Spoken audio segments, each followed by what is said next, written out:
You're gonna have to excuse me, but I'm a little bit nervous. And of course, you know, every time you are in the presence of greatness, it's okay to be nervous. Marhaban, zdravo, ni hao ma, hola, hello, hola, bonjour, konnichiwa. That is the diversity that we have in LA. A flower is beautiful, but when you have a lot of different flowers, it makes a beautiful bouquet. So, you know, that is our county. Thank you. I want to first recognize the other nominees. I am honored to be part of such a prestigious group and congratulate each of you on your nomination. I also want to thank the Los Angeles Commission on Human Relations and the Los Angeles County Board of Supervisors for this recognition. Receiving the LA County's Yvonne Bird Courage Award is a validation of all the years that I, along with other undocumented youth, have dedicated to community service. But it's also a statement that those who cross the border with their defeated flag, let me repeat that again, those who have crossed the border with their defeated flag can too contribute, making LA County beautiful and strong. As an undocumented dreamer 8540 student and now a college professor, I've had the privilege to serve many organizations. Each one has presented new opportunities and challenges. Community activism is my passion. It's what I know since I was a little kid when I was in the guerrilla forces back in El Salvador at the age of 10. My family will tell you that activism is a huge part of my life. My son, my daughters, have spent many days watching Dad go off to meetings, dragging them sometimes against their own will, and enlist them to events, different projects in our community. To my son Junior and my daughter Alexa, Victoria, and Frida, thank you for your support and patience.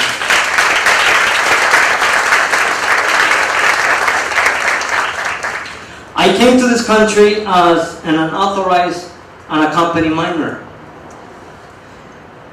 in the early 90s. You see, on TV you watch the many unaccompanied minors as a new phenomenon, but it's not. It's actually been happening since the late 80s, early 90s. I came to this country literally fleeing for my life because of US-funded soldiers.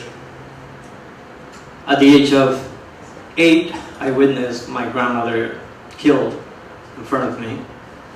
My father was killed when I was only 8, and again, like I said before, I joined when I was 10.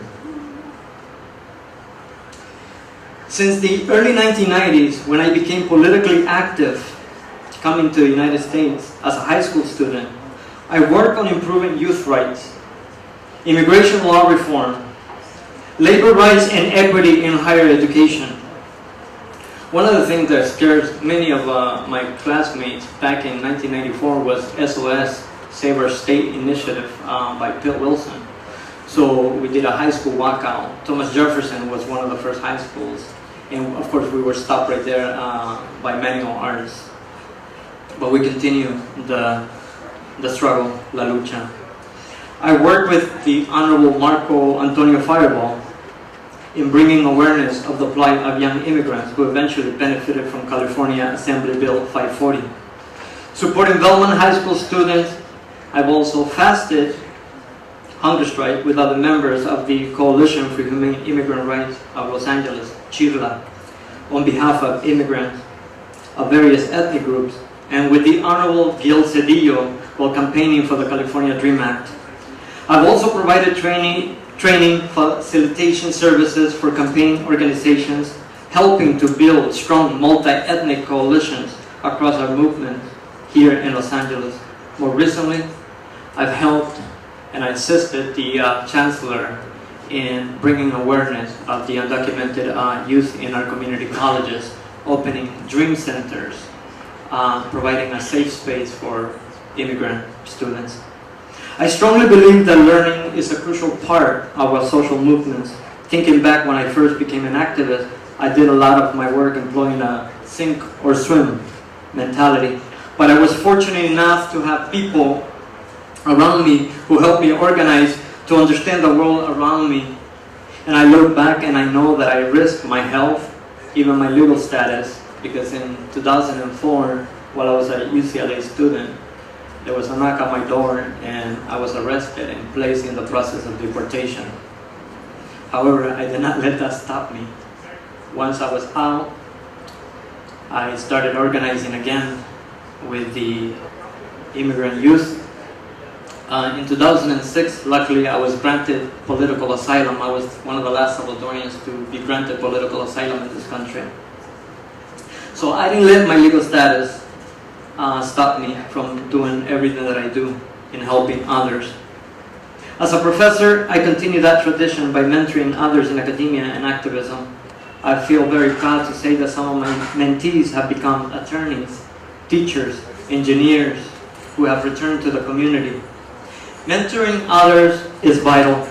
I firmly believe the leaders are made through positive relationships. Once you expose, engage, and empower a young mind, there's a good chance that they will do good and that they will come back to our community to help others. Mentoring others is one way we share insights, strengthen relationships, and build community in order to uplift the spirit and conditions of our beautiful county of Los Angeles. It is an honor to be recognized for the community work I've done over the past years. But it is the undocumented youth, the young kids right now in those prison cells, in those cold floors, just like them. I was in the same place back in 1990. And I call every single one of you to pay attention to that, please.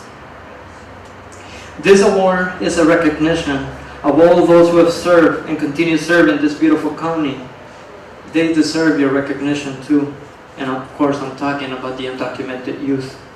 I am proud to share the award with the dreamers who understand that a dream is also the blueprint of your reality.